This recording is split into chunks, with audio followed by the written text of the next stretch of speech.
ఈసారి ఒక positive vote డిఎంకేకి వచ్చింది. దాంతో డిఎంకే తమిళనాడులో మరొకసారి అధికారంలోకి వస్తుంది. అయితే 2012, 2012లో ఏఐడిఎంకే వరుసగా ఎలా అధికారంలోకి వచ్చిందో 2021, 2026 వరుసగా డిఎంకే కూడా తమిళనాడులో ఈ పాయింట్ వచ్చే ప్రయత్నం చేస్తున్నాను. తమిళ ప్రజల మూడ్ ఏమైనా మారిందా? ఎందుకంటే అంతవరకు కూడా అంటే జయలలిత సెకండ్ టర్మ్ ముఖ్యమంత్రిగా ప్రమాణ స్వీకారం చేపట్టిన తర్వాత జరిగిన ఎలక్షన్స్ లో అంత ముందు వరకు కూడా ఒకసారి కరుణానిధి అంటే ఒకసారి డిఎంకే ఒకసారి ఏఐడిఎంకే ఇలా ఉండింది. బట్ ఇప్పుడు తమిళ ప్రజల మూడ్ మారిందా? దాదాపు ఒక 2 టర్మ్స్ ఇచ్చి చూద్దాం, ఒకవేళ బాగాలేకపోతే అప్పుడు చూద్దామని ఒక మూడ్ కావచ్చు, ఒక ట్రెండ్ ఏమైనా మారిందనుకోవచ్చా? దాదాపుగా ఒక 30 ఏళ్ళగా 20 ఏళ్ళగా అనుకుంటే ఒక 10-15 ఏళ్ళగా 3 దశాబ్దాల పాటు కరుణానిధి జయలలిత మీకు తమిళనాడు రాజకీయాలను శాసించుకుంటూ వచ్చారు. అంటే ఒక డిఎంకే కరుణానిధికి ఒక బలమైనటువంటి నాయకురాలు జయలలితకి ఒక అపోనెంట్ నాయకుడుగా కరుణానిధి. అట్లా వాళ్ళు ప్రభుత్వాలను మార్చుకుంటూ వచ్చినటువంటి సందర్భంలో మీకు 2011లో జయలలిత అధికారంలోకి వచ్చారు. మళ్ళా 2016లోకి వచ్చేసరికి జయలలిత ఆ టెంపోని కంటిన్యూ చేయగలిగింది. అంటే ఆ తమిళనాడులో ఉన్నటువంటి సంప్రదాయాన్ని బ్రేక్ చేసి వరుసగా రెండోసారి జయలలిత అధికారంలోకి రాగలిగింది. అంటే 2011 నుంచి 2016 వరకు జయలలిత ఇచ్చినటువంటి అడ్మినిస్ట్రేషన్, మరి ముఖ్యంగా సంక్షేమ పథకాలు తమిళనాడు ప్రజలను మెప్పించేటట్టుగా ఉండటంతో రెండోసారి సంప్రదాయాన్ని బ్రేక్ చేస్తూ జయలలిత అధికారంలోకి వచ్చింది. ఆ తర్వాత జయలలిత మరణించినటువంటి క్రమంలో ఆ పార్టీలో ఏర్పడినటువంటి లుకలుకలు, శశికళ, దినకరన్, తర్వాత ఈపీఎస్, ఓపీఎస్ వీళ్ళందరి రాజకీయాలతోటి సరే పన్నీర్ సెల్వం కొంతకాలం ముఖ్యమంత్రిగా ఉన్నారు, ఓపీఎస్ పళనిస్వామి ముఖ్యమంత్రిగా ఉండి 2021 వరకు కొనసాగించుకొచ్చారు. కానీ 2021లో ఆ అడ్వాంటేజ్ ని, అంటే జయలలిత మరణించినటువంటి అడ్వాంటేజ్ ని స్టాలిన్ తీసుకున్నారు. స్టాలిన్ 2021లో గెలవగలిగారు. స్టాలిన్ 2021 నుంచి ఇప్పటి వరకు స్టాలిన్ పరిపాలనకు ఒక పాజిటివ్ ఓటింగ్, తర్వాత అన్ని కలిసి వస్తున్నాయి. మీకు టీవీకే రావటం లాంటివి కలిసి రావటం తోటి స్టాలిన్ విజయం సాధిస్తున్నారు. అంటే అక్కడ ఉన్నటువంటి సంప్రదాయాలకి బ్రేక్ పడింది అనేటటువంటి విషయాన్ని మనం గమనించాలి. రెండోది ఇక్కడ చాలా ఇంట్రెస్టింగ్ విషయం ఏంటంటే స్టాలిన్ అధికారంలోకి వచ్చిన తర్వాత ఏ ఎన్నికలో కూడా ఏఐడిఎంకేని గెలవనివ్వలేదు. ఇంకొకటి, స్టాలిన్ అధికారంలోకి వచ్చిన తర్వాత సోషల్ ప్రోగ్రెసివ్ అలయన్స్ ఎస్పీఏ అని పెట్టారు. అక్కడ డిఎంకే అని కాదు, మొత్తం అలయన్స్ ఉంది ఇప్పుడు అక్కడ. ఈ డిఎంకే అలయన్స్ ని సోషల్ ప్రోగ్రెసివ్ అలయన్స్ అంటారు. ఇది 2024 లోక్సభ ఎన్నికల్లో స్వీప్ చేసింది. 100% స్ట్రైక్ రేట్ తీసుకుంది. 39 లోక్సభ స్థానాలు ఉంటే 39కి 39 కూటమి గెలిచింది.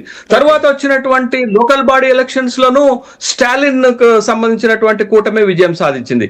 ఆ టెంపోని కొనసాగించటము, ఓ పాజిటివ్ ఓటు, సంక్షేమ పథకాలు. ఒక చిన్న result, election commission of India official గా అనౌన్స్ చేసిన రిజల్ట్స్ లో ఒకే ఒక్క రిజల్ట్స్ అఫీషియల్ గా అనౌన్స్ చేసింది, అది Srivaikuntham constituency from Tamil Nadu. Interesting గా ఇక్కడ ఫస్ట్ టైం కంటెస్ట్ చేస్తున్నారు టీవీకే పార్టీ తరపున. శ్రవణన్, ఆయన పేరు శ్రవణన్, ఫస్ట్ టైం కంటెస్ట్ చేస్తున్నారు. విజయ్ ఆయన పార్టీలోకి ఆహ్వానించిన తర్వాత అడ్వకేట్, అక్కడ లోకల్ గా ఒక ఫెమిలియర్ పర్సన్, ఆయన కంటెస్ట్ చేస్తుంటే ఆయనకు వచ్చిన లీడ్ ఎంత అంటే 18 అంటే ఫస్ట్ రౌండ్ లో ఆయనకు వచ్చిన లీడ్ 1850.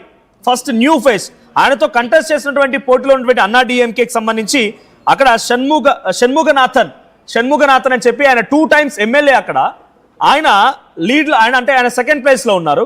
ఇక్కడ కాంగ్రెస్ పార్టీ థర్డ్ ప్లేస్ లో ఉంది. అంటే న్యూ ఫేసెస్ కి టీవీకి అవకాశం ఇచ్చి కొంత సేవ చేయగలుగుతారు, లేకపోతే కొంత దే నీడ్స్ గుడ్ లీడర్షిప్ అనే వాళ్ళకి అవకాశం ఇచ్చింది అనుకోవాలి ఇక్కడ.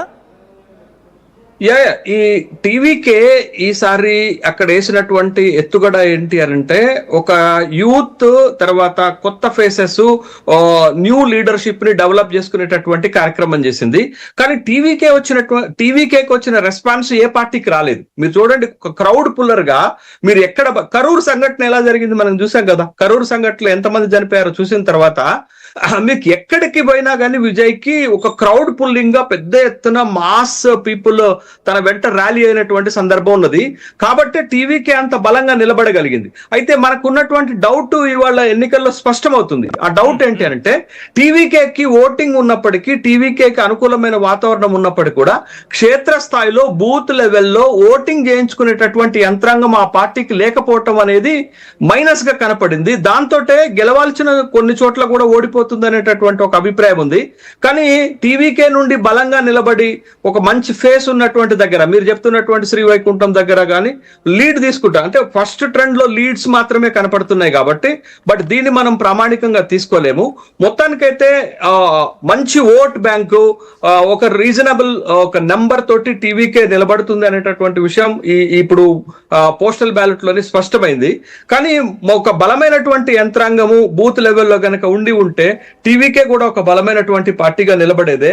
కానీ రానున్న రోజుల్లో భవిష్యత్తులో వచ్చేటటువంటి ఎలక్షన్స్ లో టీవీకే ఒక బలమైన పార్టీగా నిలబడుతుంది. నేను ఒక అందుకు విజయ్ని చాలా అప్రిషియేట్ చేయాలనుకుంటున్నాను మన ఆర్టీవీ వేదికగా. ఏంటి అని అంటే, సహజంగా మన తెలుగు రాష్ట్రాల్లో రాజకీయాలను చూస్తున్నాము, పొత్తులు, అవకాశవాదము, కొన్ని సీట్లు ఇస్తే ఒప్పుకొని పార్టీలు అలయన్స్లు పెట్టుకుంటున్నటువంటి సందర్భాలు చూసాం. డిప్యూటీ చీఫ్ మినిస్టర్ పదవులు కూడా తీసుకుంటున్నటువంటి వాళ్ళని చూసాం. కానీ టీవీకే విజయ్ కి ఎన్ని ఆఫర్లు వచ్చాయి? 80 సీట్లు ఇస్తామన్నారు, డిప్యూటీ ముఖ్యమంత్రి ఇస్తామన్నారు, ఇంకా కేంద్రంలో పదవులు ఇస్తామని ఆఫర్లు చేసినప్పటికీ కూడా టీవీకే విజయ్ తన స్టాండ్ మీద నిలబడ్డాడు. ఒంటరిగా పోటీ చేస్తానన్నాడు, గట్టిగా నిలబడ్డాడు, గట్టిగా పోటీ చేశాడు. ఎన్ని అవాంతరాలు వచ్చినా సిబిఐని వాడారు, ఈడీని వాడారు, సిబిఐని వాడారు, ఈడీని వాడారు. ఎన్ని కేంద్ర సంస్థలను వాడినప్పటికి కూడా, ఎన్ని విచారణలకు పిలిచినప్పటికి కూడా లొంగకుండా గట్టిగా నిలబడటం టీవీకే విజయ్ యొక్క ఒక పొలిటికల్ అజెండా, ఒక బోల్డ్ డెసిషన్స్ గా మనం చూడాల్సినటువంటి అవసరం ఉంది. అది తన ఇమేజ్ ని పెంచింది. ఇదే పాయింట్ సంబంధించి ఇంట్రెస్టింగ్ పాయింట్ ఉంది. మనతో పాటు retired IAS officer Rammohan Rao కూడా మనతో పాటు లైవ్ లో జాయిన్ అవుతున్నారు. సో ఒకసారి ఆయన దగ్గరికి వెళ్ళే ప్రయత్నం చేస్తున్నాను. రామ్మోహన్ రావు గారు నమస్తే అండి. రామ్మోహన్ రావు గారు, ఇప్పుడే మన ప్యానలిస్ట్ శేషు గారు అన్నట్టు బహుశా టీవీకేకి ఇప్పుడు ఇది డిసడ్వాంటేజ్ అవ్వచ్చేమో, కానీ ఫ్యూచర్లో ఇది అడ్వాంటేజ్గా మారే అవకాశం ఉంది. ఎందుకంటే ఎన్ని ఆఫర్స్ వచ్చినా తను ఎక్కడ లొంగలేదు, ఎక్కడ బెదరలేదు, అదరలేదు, వెళుతున్నారని చెప్పి. So will it fetch him for the future ఏంటంటే, ఇప్పుడు బహుశా అంత సెటిల్ కాకపోవచ్చు కానీ ఫ్యూచర్లో తనకి ఎసెట్ అవుతుంది అనుకోవచ్చా? ఇంకొక జయలలితలా తనని విజయ్ని చూడొచ్చా? నమస్తే అండి. జయలలిత లాగా అవ్వచ్చు, కానీ ఆయనలో కొన్ని చేంజెస్ రావాలి. చేంజెస్ అయినప్పుడే ఆయన మహా పెద్ద లీడర్ గా రాగలరు. ఎందుకంటే ఆయన యాక్సెసిబుల్ కాదు ఎవరికి, ఆయనకి ఎందుకంటే పొలిటికల్ ఎక్స్పీరియన్స్ లేదు. ఓన్లీ ఈజ్ ఏ హీరో, తర్వాత క్యారిస్మా ఉంది, కానీ